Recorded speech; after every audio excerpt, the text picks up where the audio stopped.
Finding a good deal, the right business, the right people, the right investors, or whatever is just like dating. You must go to the market and talk to a lot of people, make a lot of offers, counter-offers, negotiate, reject, and accept. I know single people who sit at home and wait for the phone to ring, but it's better to go to the market, even if it's only the supermarket. Search, offer, reject, negotiate, and accept are all parts of the process of almost everything in life. Jog, walk, or drive a certain area once a month for 10 minutes. I have found some of my best real estate investments doing this. I will jog a certain neighborhood for a year and look for change. For there to be profit in a deal, there must be two elements, a bargain and change. There are lots of bargains, but it's change that turns a bargain into a profitable opportunity. So when I jog a neighborhood I might like to invest in. It is the repetition that causes me to notice slight differences. I notice real estate signs that are up for a long time. That means the seller might be more agreeable to deal. I watch for moving trucks going in or out. I stop and talk to the drivers. I talk to the postal carriers. It's amazing how much information they acquire about an area. I find a bad area, especially an area that the news has scared everyone away from. I drive it for sometimes a year, waiting for signs of something changing for the better. I talk to retailers, especially new ones, and find out why they're moving in.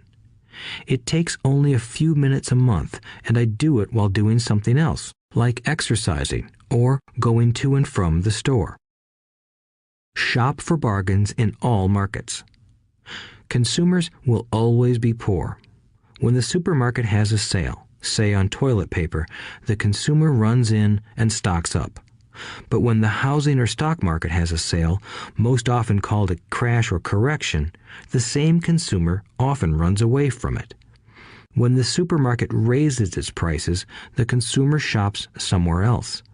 But when housing or the stock market raises their prices, the same consumer often rushes in and starts buying.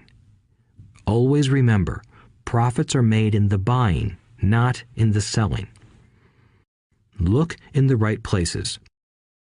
A neighbor bought a condominium for $100,000. I bought the identical condo next door for $50,000. He told me he's waiting for the price to go up. I told him that profit is made when you buy, not when you sell. He shopped with a real estate broker who owns no property of her own. I shopped at the foreclosure auction. I paid $500 for a class on how to do this. My neighbor thought that the $500 for a real estate investment class was too expensive. He said he could not afford the money or the time. So he waits for the prices to go up. Look for people who want to buy first, then look for someone who wants to sell. A friend was looking for a certain piece of land. He had the money, but did not have the time. I found a large piece of land, larger than what my friend wanted to buy, tied it up with an option, called my friend, and he said he wanted a piece of it. So I sold the piece to him and then bought the land.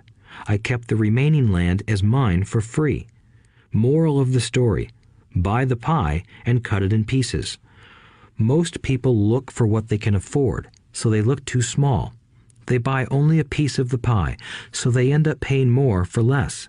Small thinkers don't get the big breaks. If you want to get richer, think big.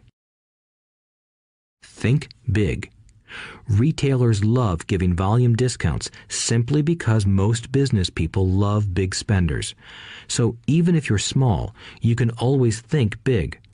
When my company was in the market for computers, I called several friends and asked them if they were ready to buy also. We then went to different dealers and negotiated a great deal because we wanted to buy so many. I have done the same with stocks. Small people remain small because they think small, act alone, or don't act at all. Learn from history. All the big companies on the stock exchange started out as small companies. Colonel Sanders did not get rich until after he lost everything in his 60s. Bill Gates was one of the richest men in the world before he was 30.